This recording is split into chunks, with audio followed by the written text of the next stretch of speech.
Welcome back to the channel. This will be a triple upload for UCL Fantasy today, and this is the best wildcard squad. The Limitless video was posted earlier, and I'll dissect that in more detail in the upcoming team selection podcast. And that's not all, because tomorrow, on Tuesday, the 25th of November, I'll be going live with a Matchday 5 deadline stream covering those early lineups, and Galatasaray will be of particular interest with the fitness of Victor Osimhen, and I'll be covering more team news, injury updates, top 10 captains, clean sheet odds, and much more throughout all my UCL Fantasy content. Towards the end of this podcast, I'll be focusing specifically on the best captaincy options for Matchday 5 and also talking about long-term assets, because the wildcard enforces permanent changes to your squad, unlike the Limitless, which is for one matchday only with no budget restrictions. Drop a like on this video, subscribe to my channel, and also hit that notification bell so you're always up to date on my content, both UCL Fantasy and FPL, which I'll cover until the end of the season. And after all is said and done with Matchday 5, the full focus will shift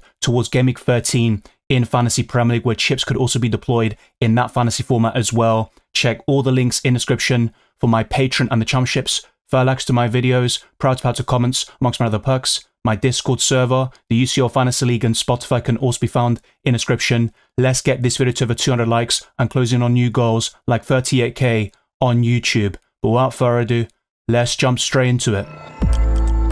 My squad value and the money in the bank totals 101.4 million euros, if you will. So it's quite decent squad value. Some people watching might not have as much, so you need to find some compromises in certain positions, and others will have even more squad value to play around with, and they can go for more expensive players in a few areas of the pitch. But I'll start off with the two goalkeepers, and unlike FPL, I don't mind having two relatively expensive goalkeepers to kind of rotate fairly well until Matchday 8, where everyone inevitably plays at the same time, so you can't make substitutions or change the captaincy for Matchday 8, which is the same as for the Champions League final in Matchday 17 towards the very end of the season. But for every other matchday with the ability to make substitutions, it's very important to pick two goalkeepers who play on different days, and with this goalkeeper pairing, you'll have no clashes in Matchday 5, 6, or 7.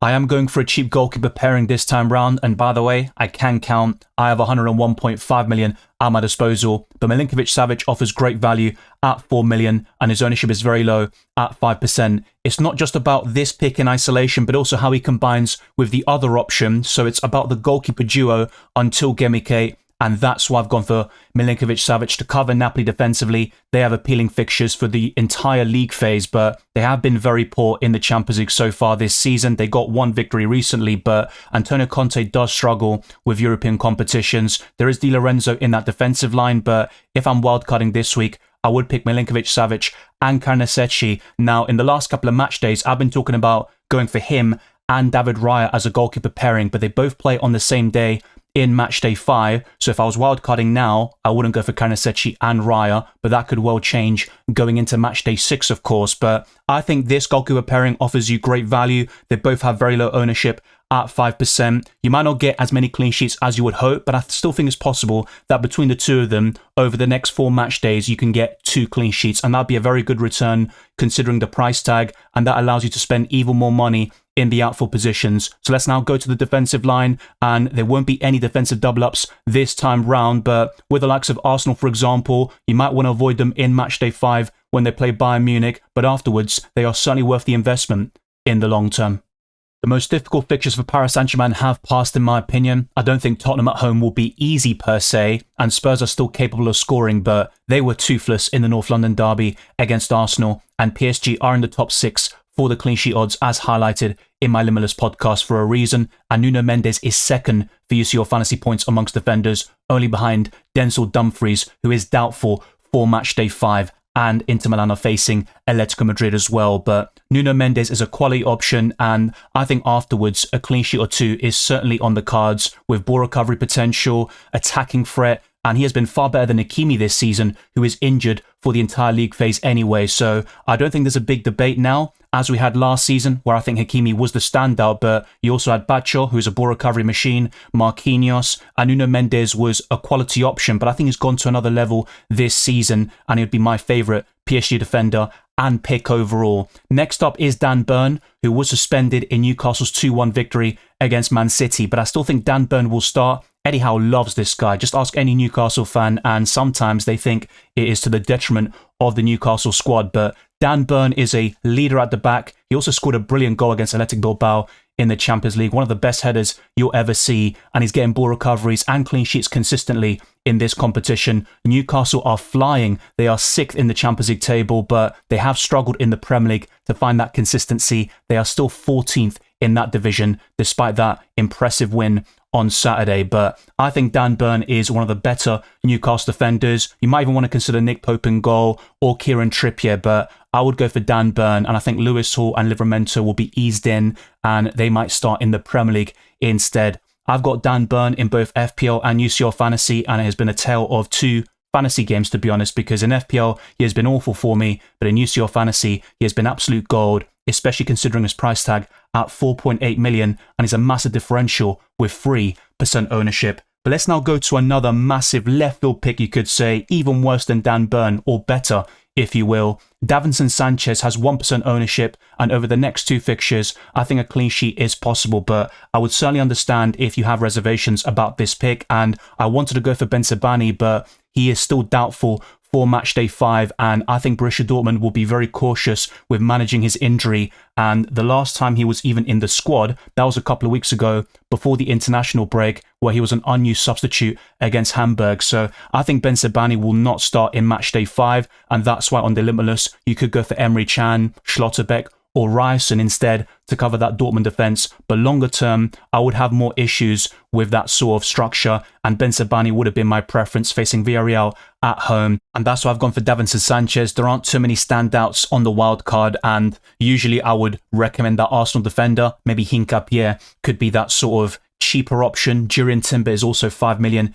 in UCL Fantasy, so those two are certainly worth the consideration, but because of timing and that Bayern Munich fixture, there's also Inter Milan in Matchday 7. I think it's a bit awkward to wildcard in Matchday 5 and bring in these Arsenal and Bayern Munich assets for the upcoming deadline. But let's now go to the other defenders, and despite some awful results recently, 8 losses out of the last 11 matches, I still think Virgil van Dijk has a lot to offer in UCL Fantasy with 2 Player of the Match awards, plenty of ball recoveries, and a goal against Frankfurt back in Matchday 3. He has 35 points in UCL Fantasy, and its ownership is still extremely high at 30%. So despite having a few template picks, we've also got some differentials, of course, in Dan Burn and Davinson Sanchez, and these 2 premiums in Van Dijk and Nuno Mendes will be right up there for UCL Fantasy points amongst defenders. Now, admittedly, I have more confidence in Nuno Mendes, and Liverpool have lost back-to-back games by a 3-0 scoreline against Nottingham Forest at home and Man City away, but I still back them to get a few wins and clean sheets. They're still in a good position in the Champions League, only 1 defeat,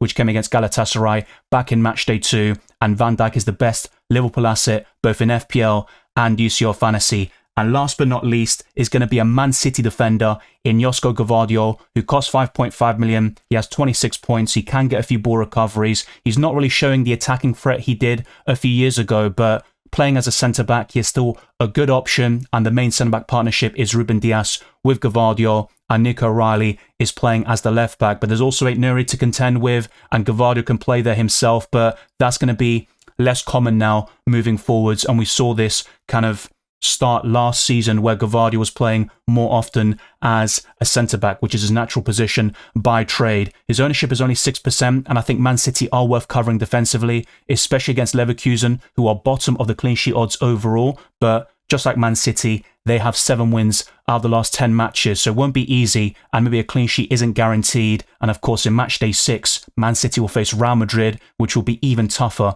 to keep a clean sheet. Let's now go on to the midfield, and if you disagree with any of these picks, let me know down in the comment section below. If you want to avoid booking in transfers and just have one of the best defenses covered in Europe, then I would recommend Timber or Hincapié to replace one of Davinson Sanchez or Gvardiol. But of course, against Bayern Munich, I'm not backing Arsenal to keep a clean sheet, which I mentioned in my Limitless video. But surprisingly, Arsenal are in the top 10 for the clean sheet odds, and I don't agree with that. But there you go, the odds and bookmakers are suggesting that. But with the midfield, it's going to be a bit more clear-cut, I think, with the options, and maybe we've got even more to choose from, because I think the clean sheets are very hard to come by in Matchday 5, and that might not be the case going into Matchday 6 to 8, but I think with the attacking potential on display, we could get some really high scores in this position and the forward line.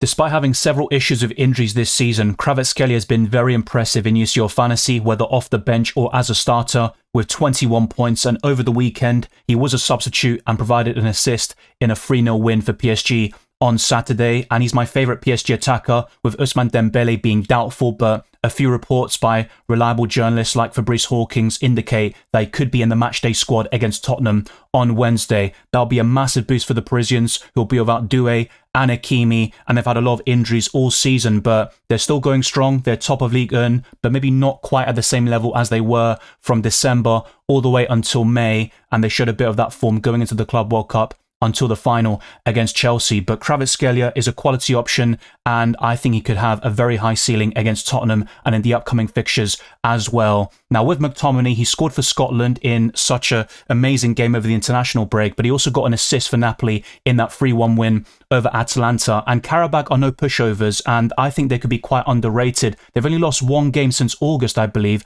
and that was against Athletic Bilbao in the Champions League recently, and they were, up until Matchday 3, in the top 6 with the likes of Arsenal, Bayern Munich, Inter Milan and Real Madrid. So Karabakh are no pushovers, and Napoli could struggle in this game, but I still think it's worth having 1 or 2 Napoli assets, and you would back them to still get the victory. At least that's the way I feel, but you might have a different opinion. Let me know your thoughts down in the comment section below. But McTominay is my favourite Napoli midfielder / attacker, and Rasmus Højlund is doubtful once again, and De Bruyne is out until January. Otherwise, he would have been the pick of the bunch, but McTominay is still a solid option. And for those looking for a mid-price midfielder, I think McTominay could be decent, but so far this season, he has been overshadowed by Szoboszlai, Fermin Lopez, Nemecha, Anthony Gordon, Igor Paxal, and all these players are right up there for UCL Fantasy points scored amongst midfielders, and a few of them do make it into this final squad. But I'm going to go for Lamine Yamal as a template option with 26% ownership. It was actually much higher going into Matchday 1, but then he had several injury problems himself. And you could certainly make a case for involving Fermin Lopez instead, and that allows you to have even more money and go for a very expensive front three, especially if Victor Osimhen is unavailable, because I think the options pale in comparison in terms of filling in that final third forward spot, which I covered in the Limitless podcast yesterday. So I would be open to downgrading Yamal to Fermin Lopez, who scored again over the weekend, but Yamal still gets goal contributions very consistently for both club and country, and I think he's certainly worth that 9.9 million price tag. I'm also going to go for an underperforming player here in Yildiz, and including one of him or Vlahovic is worthwhile with their upcoming fixtures against Bodo Glimt, Paphos, and I think Juventus will start to come good, but they've really struggled over the last couple of matches. I think they've got 3 wins out of the last 10 games, but they changed their manager and they've had some better performances and results, but still not quite good enough to give you that confidence to invest in 2 Juventus attackers, for example, or go for 2 or 3 players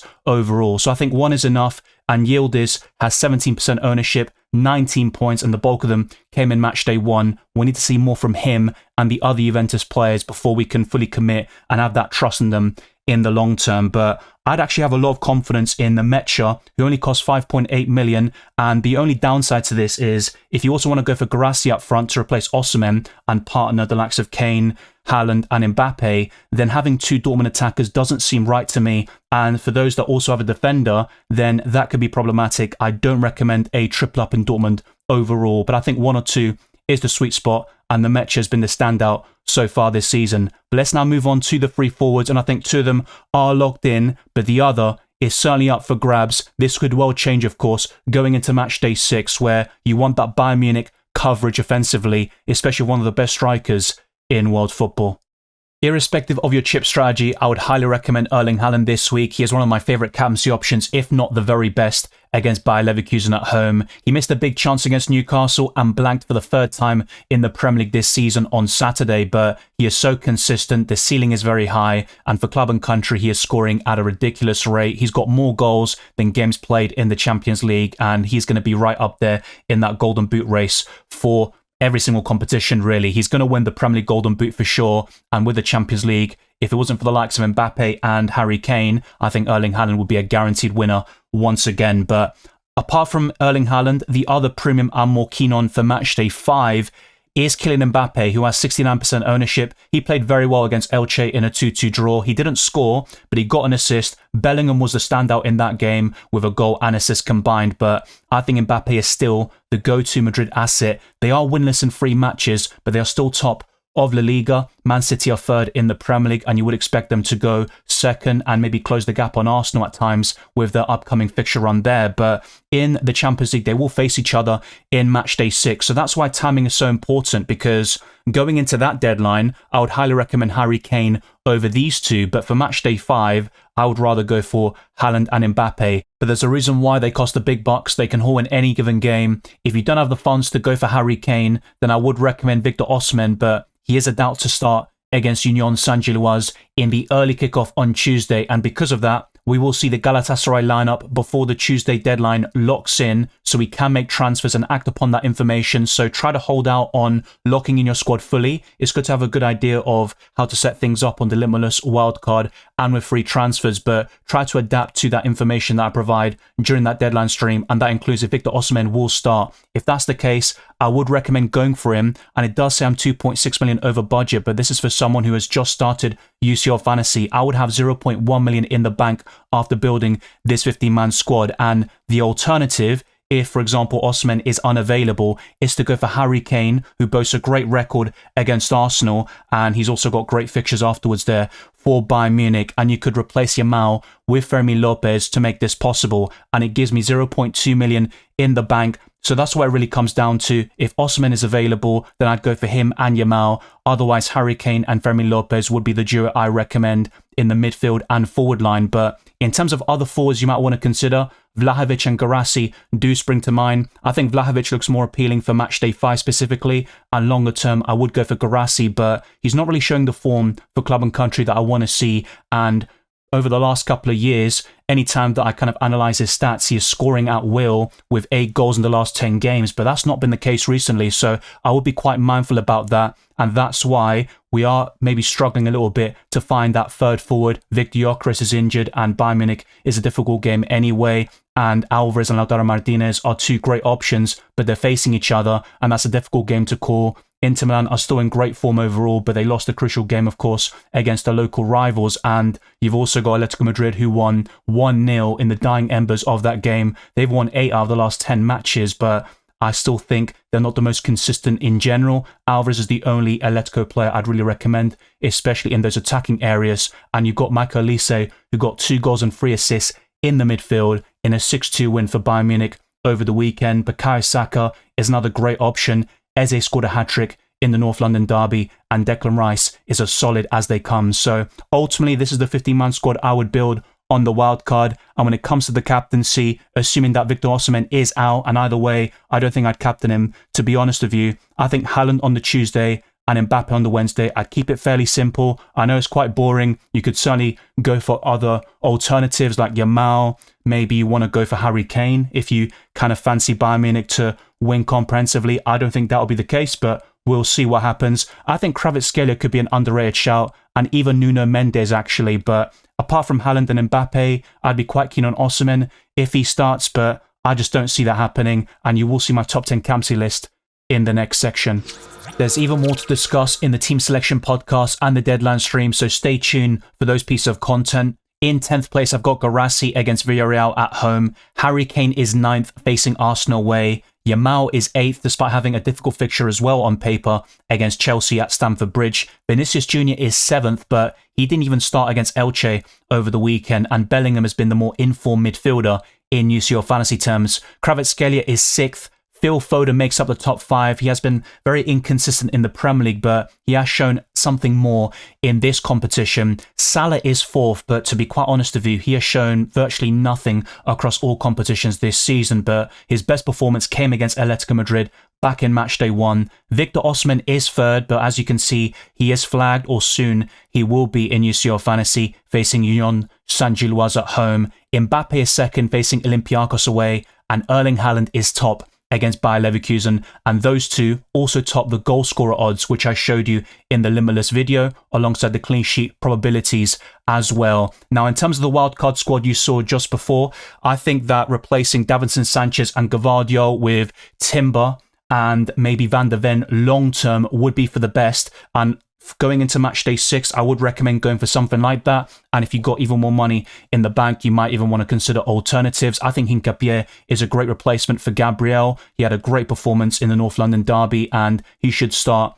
most games for Arsenal moving forwards. But rotation will be a thing, especially in December, not just for the Gunners, but also for many teams throughout Europe. And that's where the wildcard and Limitless chips can be very handy to navigate the final stages of the league phase. Thank you very much for watching this video and this podcast. If you enjoyed it or found it insightful, then like this video, subscribe to my channel, and also hit that notification bell so you're always up to date on my content, both UCL Fantasy and FPL. Let's get this video to over 200 likes and closing on new goals like 38k on YouTube. Follow me on X, Instagram and Blue Sky, DylanRCM, and check all the links in the description for my Patreon and the championships, further access to my videos, proud to add to comments, amongst many other perks. My Discord server, the UCL Fantasy League and Spotify can also be found in the description. I'll see you on Tuesday for the next UCL Fantasy deadline stream, and stay tuned for the upcoming team selection where the Limitless could be activated.